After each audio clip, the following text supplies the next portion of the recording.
Ce soir, pour la première fois en France, un ancien président de la République va dormir en prison. Nicolas Sarkozy doit être incarcéré ce matin à la prison de la Santé. On en parle tout de suite avec notre invité de 7h15. Bonjour Vincent Cizère. Bonjour. Et merci d'être là. Vous êtes magistrat et maître de conférences associé à l'Université Paris-Nanterre. Pourquoi cette journée est-elle historique et dépasse le cas de Nicolas Sarkozy?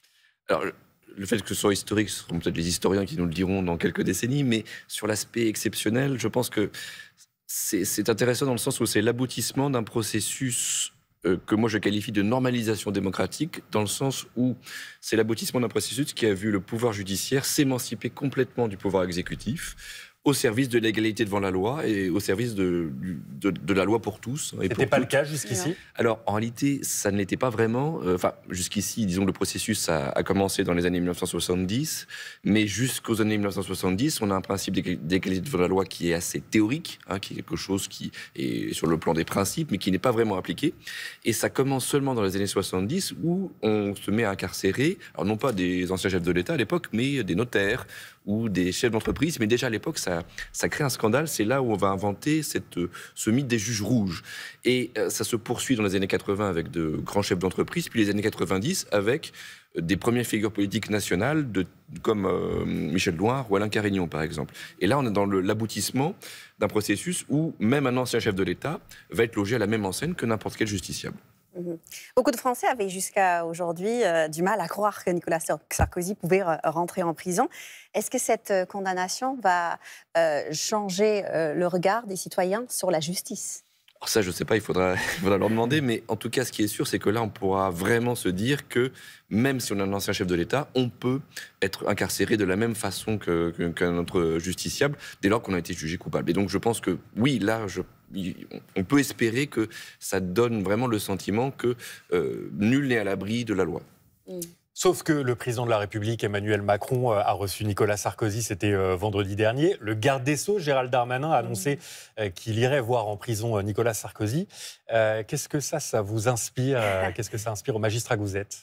Alors, bon, je ne ferai pas de commentaire sur la visite à l'Élysée. Après que le garde des Sceaux, s'il veut voir Nicolas Sarkozy à titre personnel, c'est son droit le plus strict. Et c'est pas parce qu'il est garde des Sceaux qu'on va l'en empêcher.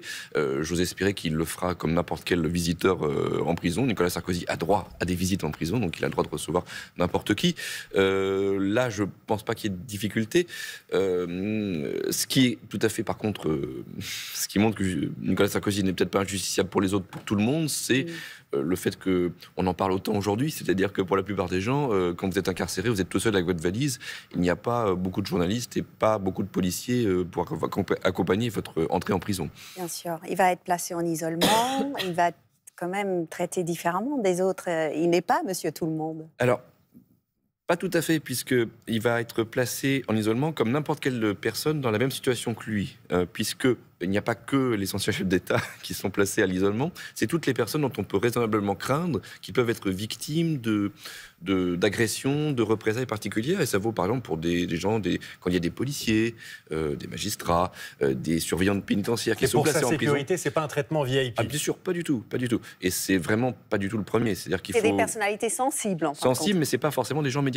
Encore une fois, je vous dis, quelqu'un qui est un policier lambda qui va être incarcéré, il y en a rarement, il y en a de temps en temps. Il faut absolument le mettre à l'isolement pour qu'il ne soit pas victime d'agression de la part des autres détenus. C'est tout à fait légitime. Vous avez utilisé une expression, les juges rouges. On parle aussi souvent du gouvernement des juges, qui n'est pas une expression nouvelle, elle vient de fêter ses 100 ans. Qu'est-ce que ça veut dire et pourquoi, j'imagine, mais vous allez le confirmer ou l'infirmer, vous ne partagez pas cette critique émise par les soutiens de Nicolas Sarkozy? Alors, le gouvernement des juges, ça a été introduit en France, plus précisément il y a 104 ans, en 1921, par Édouard Lambert, qui est un grand professeur de droit public. Et ça signifie d'une façon générale, lorsqu'on considère qu'il y a un empiètement illégitime du pouvoir judiciaire sur le pouvoir politique, enfin plus précisément sur le pouvoir exécutif ou le pouvoir législatif. Alors, il y a parfois un débat tout à fait légitime, par exemple quand on songe au rôle aujourd'hui de la Cour suprême des États-Unis, c'est d'ailleurs ce à quoi a été consacré le livre d'Édouard Lambert, mais d'une façon générale, lorsqu'on utilise ce terme, en particulier en France, c'est que lorsqu'on veut s'opposer au principe même du contrôle par un juge, du respect de la légalité par les gouvernants. Or là, pour le coup, ça c'est une exigence démocratique élémentaire que tous les citoyens, toutes les citoyennes doivent avoir.